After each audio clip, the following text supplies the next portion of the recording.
Jefferson is succeeded by one of his own.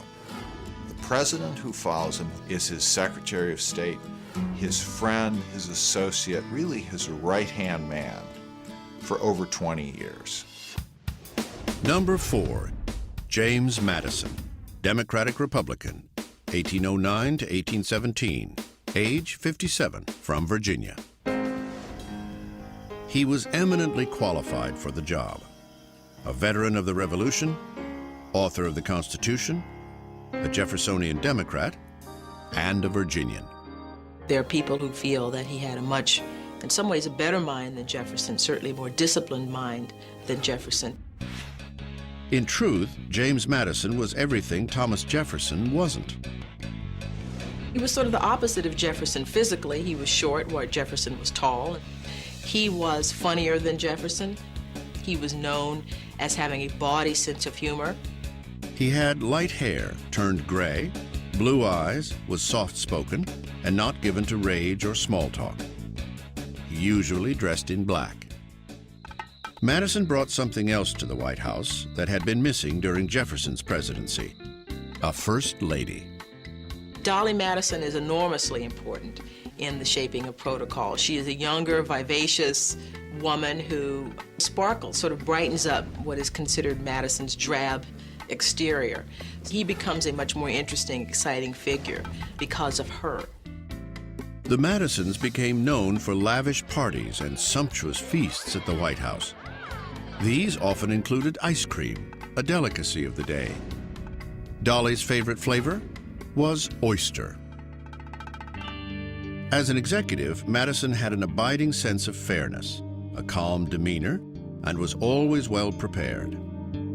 This was not only a very smart man, this was a man who did his homework, who did his thinking, who did his studying, and was really prepared for whatever came up. Except for a war, the War of 1812, which ultimately defined his presidency. Madison comes into office with an enormous problem on his hands.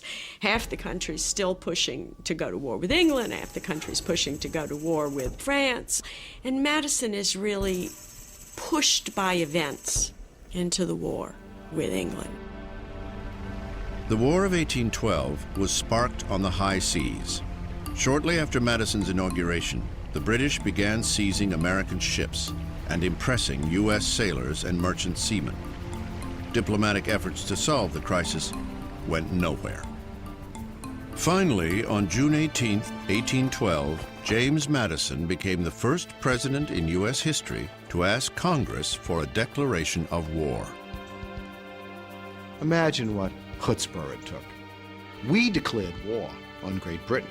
They did not declare war on us. Our Navy in 1812 numbered about 20 ships. Theirs numbered about 1,000. Their army was battling Napoleon and was triumphant. We had barely a militia. It was a foolish thing to do. It is a disaster. We lose humiliating engagements in Detroit and in upstate New York, and the war begins very badly indeed. Madison's troubles grew as the war progressed, especially in New England. There was almost a civil war in 1814 because New England threatens to secede. I mean, New England is so angry, their lifeblood is commerce and shipping. Then, in August 1814, the British raided Washington and burned the president's mansion. Driven from his home, James Madison became the first and only sitting president to face enemy fire. He personally took command of a militia battery outside Washington, but to his embarrassment, the commander-in-chief was forced to retreat. Much as we hate to disappoint the American public who believes America has never lost a war, we definitely lost this war. Our capital was burned. We're defeated on land, on sea. And poor Madison is burdened with this image that he got us into the war. Desperate to end it, Madison sent James Monroe to negotiate peace with England. In December 1814, Monroe succeeded with the Treaty of Ghent, officially ending the war. Then, before news of the treaty reached Washington, America was strangely rewarded with a belated victory at the Battle of New Orleans. The man who benefited most was the defender of New Orleans, General Andrew Jackson. But the victory did little for James Madison. Two important things come out of this war. Dolly Madison saves the portrait of George Washington and the Star-Spangled Banner. But it does tarnish Madison. It's about the only thing he's really remembered for. The War of 1812 brought the American presidency into the politics of international diplomacy and the real world. Foreign issues could no longer be ignored. This is a rude awakening about world politics that Madison gets with the War of 1812. It's a time of the opening up of the presidency, the part of America becoming much more mature. And the president has to play a role in this because he is the symbol of the United States.